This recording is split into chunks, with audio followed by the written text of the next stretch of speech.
हाँ जी प्यारे बच्चों, गॉस थ्योरम आपकी कंप्लीट हो चुकी है। गॉस थ्योरम का मतलब अगर कोई बॉडी पूरी तरह से बंद है, उसमें ज़रा सा पिन होल तक भी नहीं है,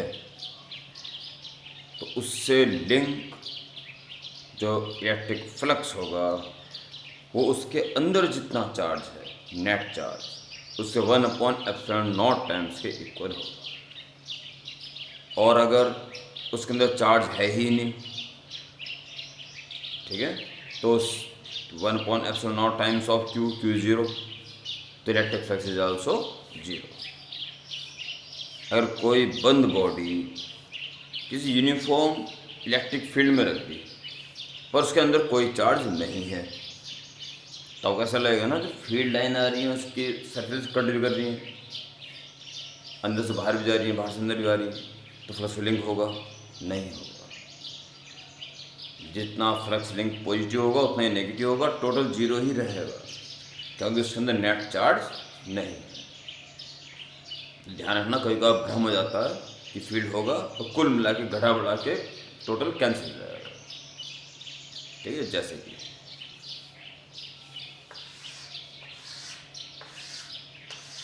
ये यूनिफॉर्म इलेक्ट्रिक फील्ड की, इसके अंदर हमने एक क्यूब, ये ठीक है, ध्यान दें इस बात पे। ये क्यूब है, ये ऊपर की छत, फर्श, आगे तरफ की दीवार, पीछे की दीवार, और इधर का सरफेस और उधर का सरफेस, पूरा पूरा क्यूब। छत की बात करें जरा, इससे फ्लक्स लिंक हो रहा है कि नहीं हो रहा है? नहीं हो रहा है, कि साइड लाइंस उस छत के पैरेलल चलेगी। मैंने बताया था ना, लिंक कब होगा? जब कोई भी कम से कम एक लाइन कट करेगी और एक तरफ से घुस के दूसरी तरफ से निकल जाएगी, तो फ्लक्स लिंक होगा। साइड लाइन के पैरेलल चलेगी, नहीं चलेगी, नो फ्लक्स लिंक। इस ट्यूब के इनसाइड कोई नेट चार्ज नहीं है, ठीक है, तो टोटल फ्लक्स जीरो होना चाहिए। ये पहले ही पता है गॉस थ्योरम के अकॉर्डिंग। अब हम इसके ऊपर विवेचना करते हैं। फर्श की बात करो, फर्श के पैरेलल चलेगी side left lines of force, no flux link. अपनी तरफ की दीवार की बात करो, move parallel, no flux link. And back side wall, all lines are parallel, so no flux link. छत, फर्श, wall towards you, wall away from you, no flux link. बचे दो सरफेसेस, देखें ये बात करो, तीन से लिंक होंगे और फ्लक्स होता है ई डॉट ए। इसकी बात करें, ये तो यूनिफॉर्म है, हर जगह फील्ड वैल्यू की है, यहाँ पे भी है, और हर जगह आगे जाती हुई ये, यहाँ उतनी फील्ड ई। एरिया, वो वेक्टर एरिया। क्या होता है वेक्टर एरिया की डायरेक्शन? Normally outward. इस सरफेस का नॉर्मली आउटवर्ड इधर पड़ेगा और इस सरफेस का इधर पड़ेगा, बाहर निकलता हुआ नॉर्मल। तो इसका वेक्टर, अगर इसका एरिया ए है तो वेक्टर एरिया नॉर्मली आउटवर्ड इधर पड़ेगा, लेकिन उसका आउटवर्ड उधर पड़ेगा।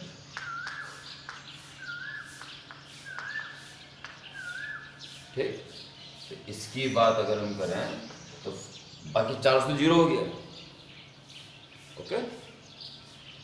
Y E dot A, E dot A क्या होता है? E into A into cos, E into A into cos, क्या मिला? ई हो जाएगी इसका 180 कॉस 180, और कॉस 180 की वैल्यू -1, तो माइनस। इस सरफेस की बात करें,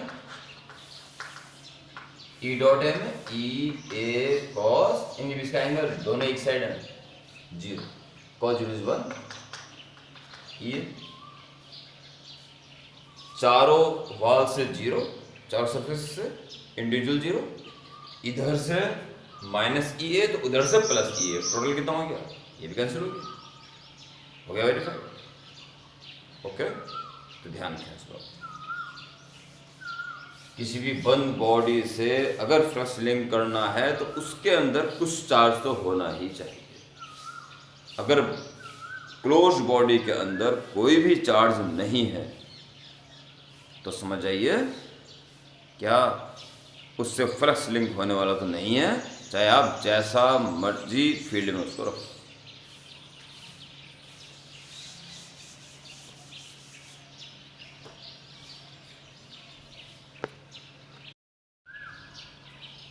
Now considering the applications of Gauss theorem. कुछ भी आए वो कहेगा गॉस थ्योरम से ये करो, तो आपको क्या करना है, एक तो इमेजिनेशन करना है क्लोज बॉडी का, जो मैंने पिछली वीडियो में आपको बताया था। अगर पॉइंट सोर्स से कारण स्फीयर इमेजिन करोगे, क्योंकि हर पॉइंट पे फील्ड एक जैसा होगा वैल्यूज की। लाइन चार्ज के लिए आप सिलेंडर इमेजिन करोगे एक पर्टिकुलर हाइट का, क्योंकि इससे कर्व्ड पार्ट पे एवरीवेयर फील्ड की वैल्यू एक जैसी रहेगी और ढक्कनों से फ्लक्स लिंक नहीं होगा, ठीक है। और प्लेन शीट का मैं बताऊँगा अब, ठीक है। तो इन बातों को ध्यान रखना, इमेजिनेशन कैसा होना चाहिए। उसके बाद केवल 2 चरण, 2 स्टेप्स ओनली, केवल 2 बातें आपको यूज अप्लाई करनी है। भयंकर से भयंकर आर्टिकल भी खत्म, एकदम कुछ है ही नहीं, हंसते खेलते करोगे। पहला चरण क्या है, उस गॉसियन सरफेस जो इमेजिन करोगे उसमें गॉसियन सरफेस कहेंगे, उस गॉसियन सरफेस से लिंक इलेक्ट्रिक फ्लक्स आप मैन्युअली निकालोगे। Find the electric flux through Gaussian surface.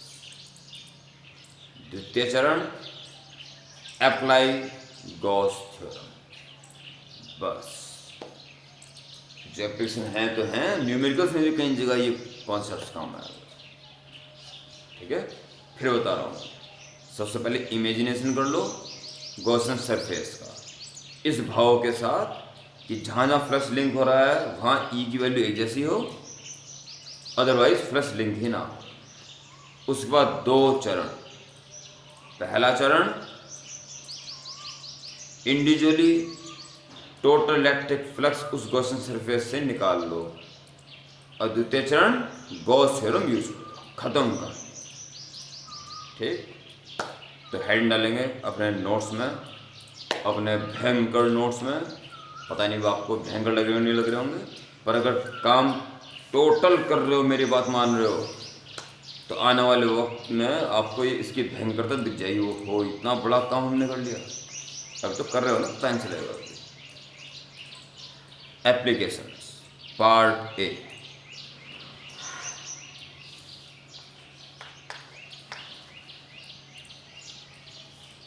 Electric field due to a point charge. जो आप पहले जानते हो, पॉइंट चार्ज के इलेक्ट्रिक फील्ड क्या होता है, 1/4πε0 Q/r², पहले जानते हो इस बात।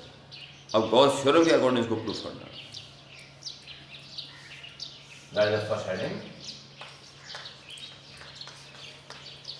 Electric field due to a point charge, point charge.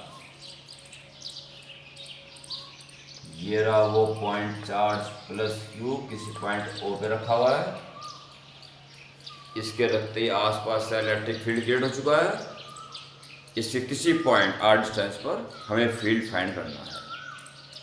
First paragraph बिल्कुल वैसे जैसे पहले लिखा था, मैं बोल रहा हूँ एक बार, क्या लिखना है आपको, धर धर धर धर धर धर धर धर धर, ये धर धर नहीं लिखना है, आप लिखोगे सुन लें, considering a point charge Q placed at point O, in its electric field there is a point P distant R from it, at which intensity of electric field has to be required. इतना लिखना है, उम्मीद करता हूँ लिख लोगे,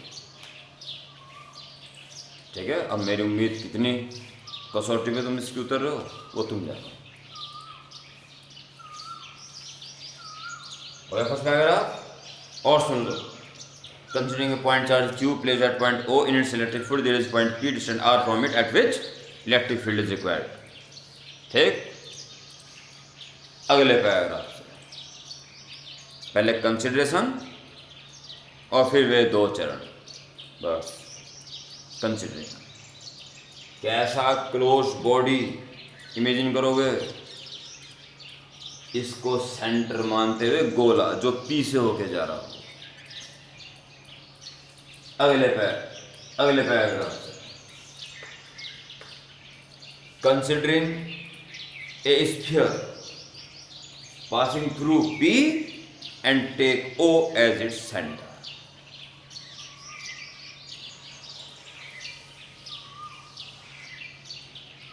Okay?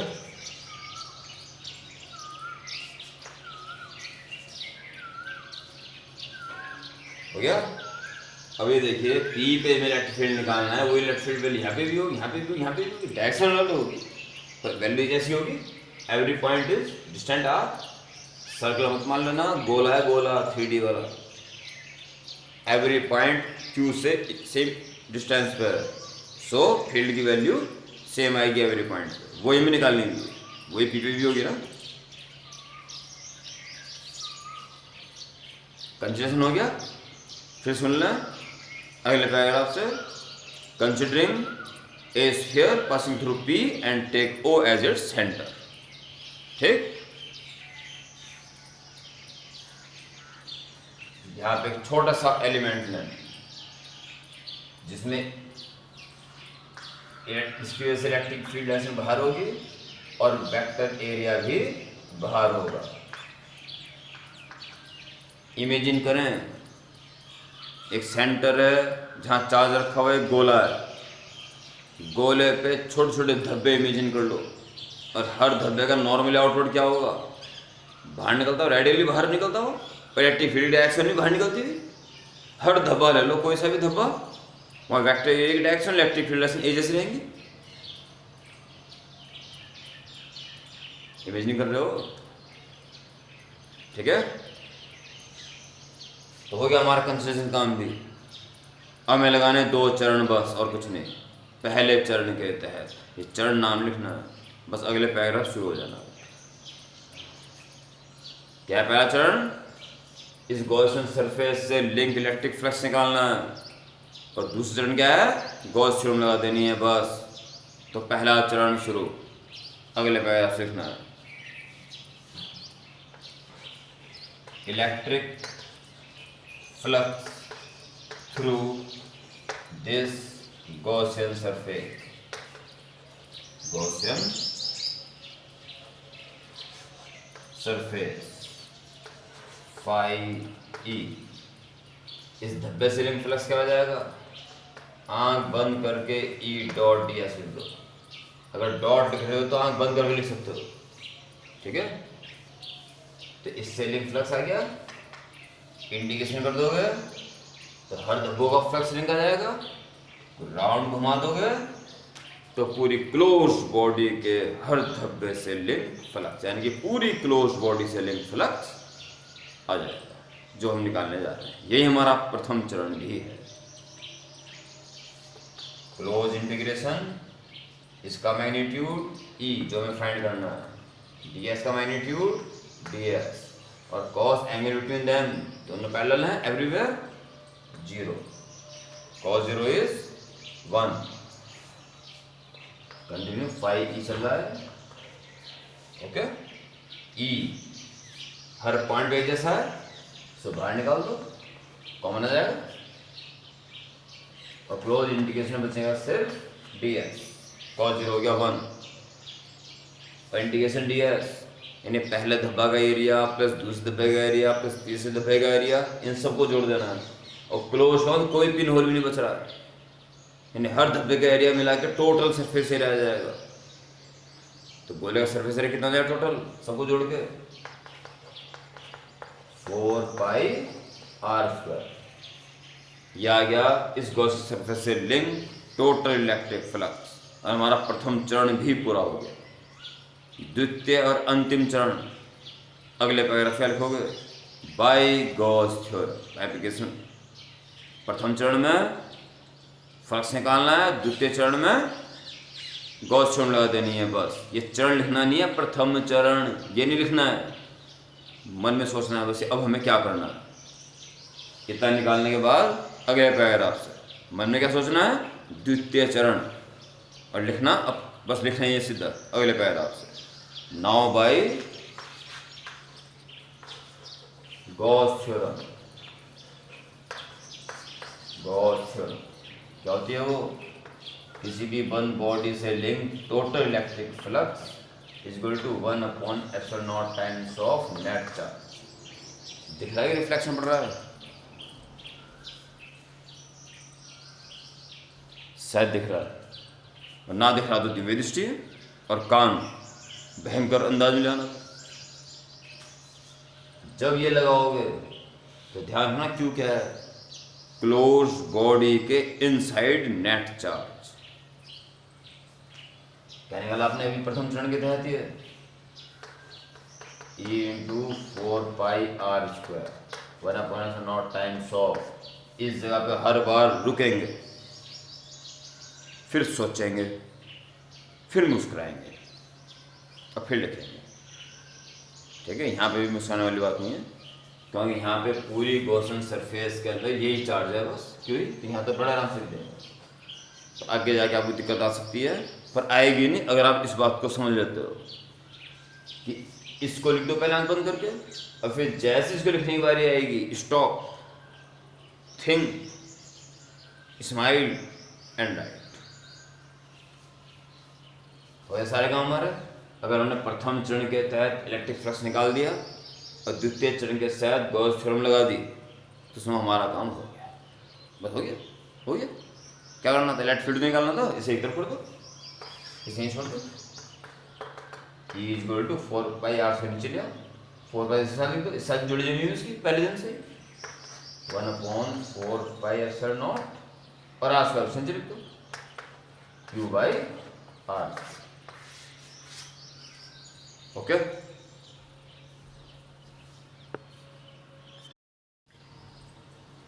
Application में दूसरा एप्लीकेशन पार्ट बी। एक लंबा वायर, चार्ज वायर, जाने कहाँ से आया ये जा रहा और जाने कहाँ जाएगा, आसमान से आ रहा है पाताल में चला गया, मतलब वेरी लॉन्ग, इसको चार्ज दे दिया गया।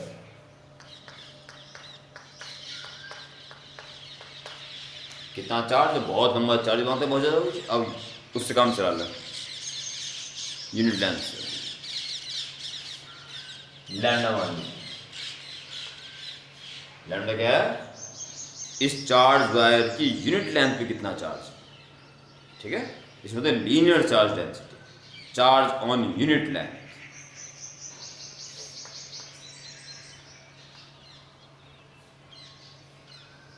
लीनियर चार्ज डेंसिटी, और इससे r डिस्टेंस पर कोई पॉइंट P है जिसमें इलेक्ट्रिक फील्ड फाइंड करना है। ये जो चार्ज वायर है ये मेटेलिक होना चाहिए कि नॉन मेटेलिक होना चाहिए, मिस्टर पोखरियाल? मेटेलिक, मिस्टर जो अच्छा दोस्त पढ़ते ही नहीं, क्रांति तू तो हंसती रही, मेटेलिक नॉन मेटेलिक? मेटेलिक। और कौन कौन है, ये कौन बैठी है, क्या नाम तेरा? हाँ, जानवी, मेटेलिक। अच्छा, बैठते रहो साथ साथ। श्रद्धा, मेटेलिक, बैठ जा।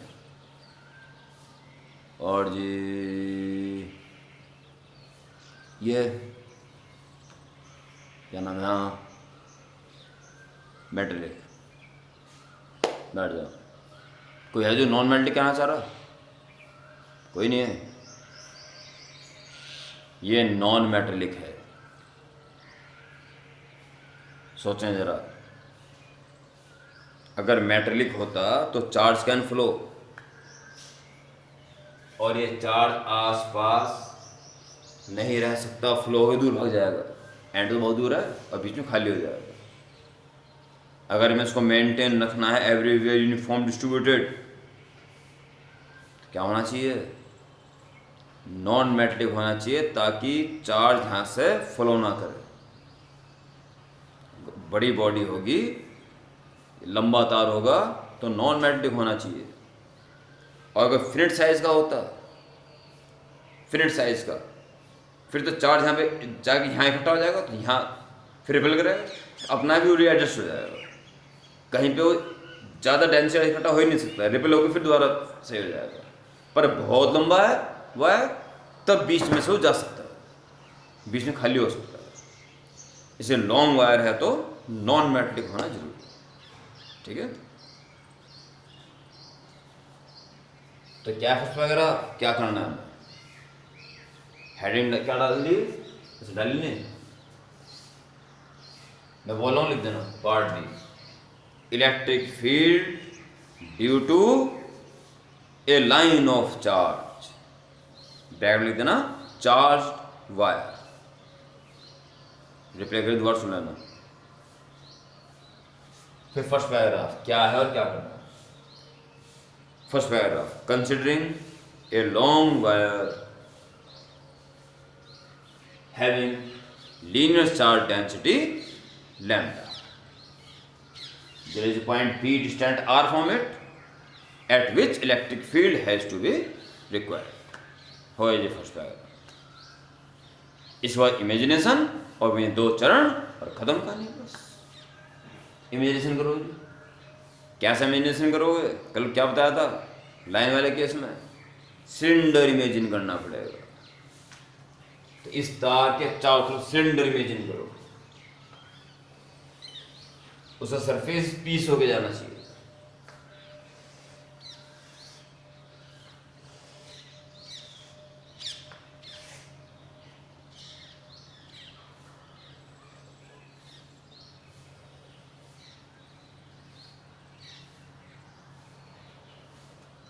ठीक है, अगले पैराग्राफ से इमेजिनेशन के तहत ये हेडिंग मत डाल देना, फर्स्ट पैराग्राफ, फिर इमेजिनेशन, फिर प्रथम चरण, फिर द्वितीय चरण, लास्ट में आ गया। ये काम मत कर देना बेवकूफ़ी वाला, कोई हेडिंग नहीं डालनी है। पार्ट बी में हेडिंग डाल के electric field due to a line charge और चार्ज वायर लिख के सबसे पहले डायग्राम बन जाएगा। फिर first paragraph, considering a long wire, charge wire having linear charge density lambda, there is point P distant r from it at which electric field is required। फिर दूसरा paragraph, considering a cylinder passing through P and having wire as its axis, ठीक है, of length L,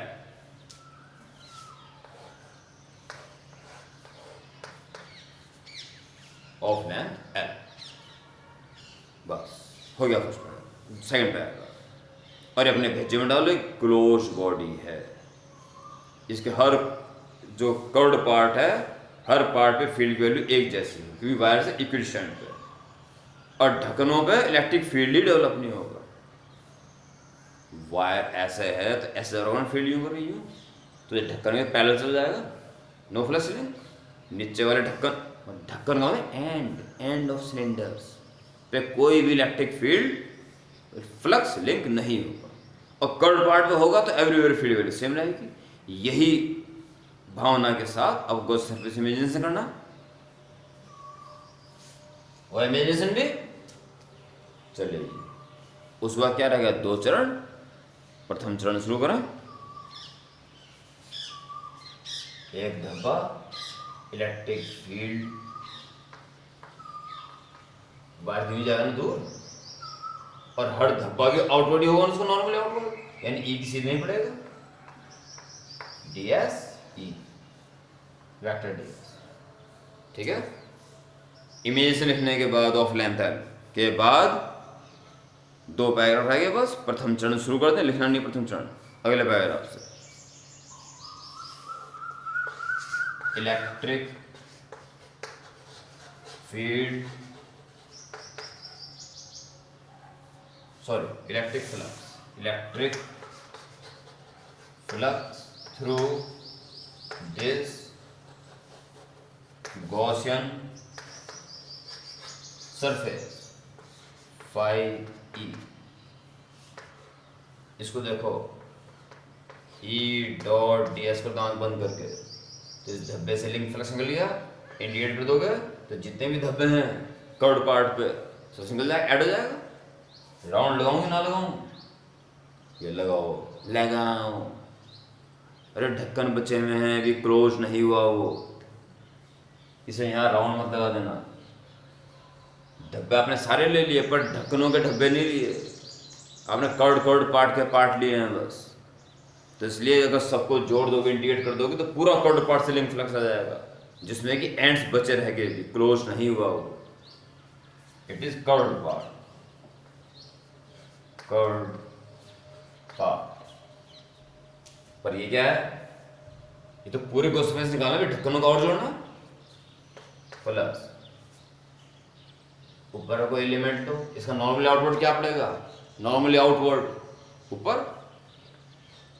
ji field तो यूं ही जाता रहना चारों तरफ, यूं सर पहले नहीं, ये तो पता ही है पहले ही कि ढक्कन से लिंक ही नहीं होगा, ये तो पहले ही जानते हो।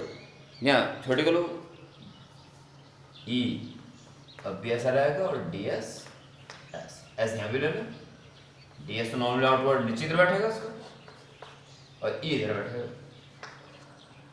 ओके, तो इस पे ध्यान देना, ई डॉट डी एस, इससे लिंक फ्लक्स जो जीरो अपना हो जाएगा बाद में, और इंडिकेट कर दिया तो जितने भी धब्बे ऊपर के ढक्कन पे हैं सब निकल जाएंगे, यानी ऊपर के पूरे ढक्कन का फ्लक्स निकल जाएगा इंडिकेट करके। और लिखना होता है ऊपर का ढक्कन या अपर ढक्कन, ऐसे नहीं लिखना है, अपर एंड, अपर एंड। अभी बॉडी क्लोज नहीं हुई है, अभी नीचा ढक्कन बचा हुआ है। Plus E dot D S, इस धब्बे का निकल गया, इंडिकेट करके हर धब्बे का निकल गया। लो एंड थर्ड पार्ट का भी निकल गया, ऊपर ढक्कन में गया, नीचे ढक्कन में निकल गया, सबको जोड़ के आया टोटल इलेक्ट्रिक फ्लक्स। इसकी बात करें जरा,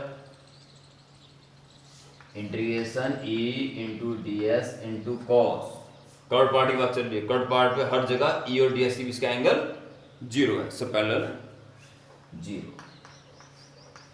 ई into D S into cos, ऊपर ढक्कन की बात चल रही है, ऐसे में ई ऐसे में, क्या बीच का एंगल 90, कॉस 90 जीरो होता है। ये तो पहले बता दो जीरो ही आना था उससे, क्योंकि सब पैरेलल निकल रही है, और इसमें भी कॉस 90 जीरो रहेगा। तो integration E D S cos 90। Third part की बात कर रहे हैं, थर्ड पार्ट के हर पॉइंट पे फील्ड एक जैसा है तो कॉमन आ जाएगा, इंटीग्रेशन डी एस बचेगा और कॉस 0 1, और कॉस 90 0 और कॉस 90 0। और ये डी एस कर्ड पार्ट के हर पार्ट का डी एस जोड़ के क्या आ जाएगा? सारा कर्ड पार्ट का एरिया आ जाएगा। कर्ड सरफेस एरिया कितना होता है सिलेंडर का? 2 पाई आर एच, हाइट कितनी है इसकी? ओके, ये हो गया हमारा प्रथम चरण। प्रथम क्या था? बंद बॉडी से लिंक फ्लक्स फाइंड करना, निकाल दिया। और द्वितीय अंतिम चरण क्या रह गया? गॉस थ्योरम लगाना। तो अगले पैराग्राफ से by Gauss theorem, by Gauss theorem क्या होती है वो?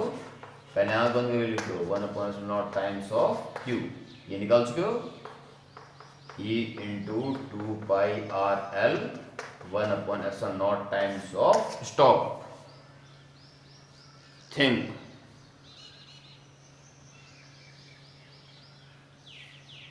and then smile, and then write. What do think?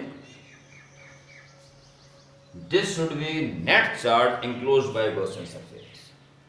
Charge तो बाहर ही फैला हुआ है, इसके अंदर कितना है? इस वायर की कितनी लंबाई इस सिलेंडर के अंदर कैद हुई? केवल एल लंबाई, बाकी तो बाहर है। इस एल लंबाई चार्ज कितना रहा होगा? यूनिट लेंथ पे लैम्डा है, तो एल लेंथ पे लैम्डा है, लैम्डा एल चार्ज रहा होगा इसके अंदर। बस तार की एल लंबाई ही इस गॉस सरफेस के अंदर आई है, बस बाकी सब बाहर है। वो नहीं लेंगे, सिर्फ इनसाइड जो है वो लेंगे। एल लंबाई का तार फंसा हुआ है इसके बीच में, एल लंबाई कितना चार्ज आ गया होगा? यूनिट लेंथ पे लैम्डा है, एल लंबाई पे एल लैम्डा, बस यही charge inside the Gaussian surface है। इसी कारण कहता हूं stop, think, smile and right. तो क्या क्या कर रहा है? एल से एल कैंसिल, अच्छा, इसलिए E इज इक्वल टू पाई को नीचे ले आओ या पूरा लिख दो, lambda upon 2 pi epsilon not और आर अपॉन में आ जाएगा। ओके, तो आज के लिए इतना काफ़ी है। अब पार्ट सी, डी, ई 3 एप्लीकेशन और आएंगे अगली वीडियो में। आज के लिए आप इतना करेंगे और electric field and potential question धांसू प्रकार से करते रहो।